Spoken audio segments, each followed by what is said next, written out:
पुन्हा एकदा घोषणा आहे बरोबर. पुणे येथून महत्त्वाची बातमी समोर येत आहे. शेतकरी कर्जमाफीतील जाचक अटी शिथिल करून संपूर्ण सरसकट कर्जमाफी करावी या मागणीसाठी आज पुणे येथे किसान सभेच्या शिष्टमंडळाने शेतकरी कर्जमाफी संदर्भात राज्याचे कृषी मंत्री दत्तात्रय भरणे साहेब यांची भेट घेतली. राज्यातील शेतकऱ्यांच्या प्रलंबित मागण्यांवर सविस्तर चर्चा यावेळी करण्यात आली.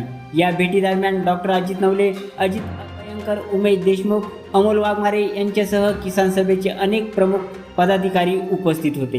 देवस्थान जमीन कसणाऱ्या शेतकऱ्यांसाठी न्याय कायदा तातडीने मंजूर करावा, पीक विम्याचे जुने ट्रिगल पुन्हा लागू करावे आणि पेसा मोबिलायझर पदे रद्द करण्याचा निर्णय मागे घ्यावा या प्रमुख मागण्यांवरही यावेळी चर्चा करण्यात आली. मंत्र्यांच्या भेटीनंतर किसान सभेने पुणे येथे पत्रकार परिषद घेऊन आपली भूमिका स्पष्ट केली.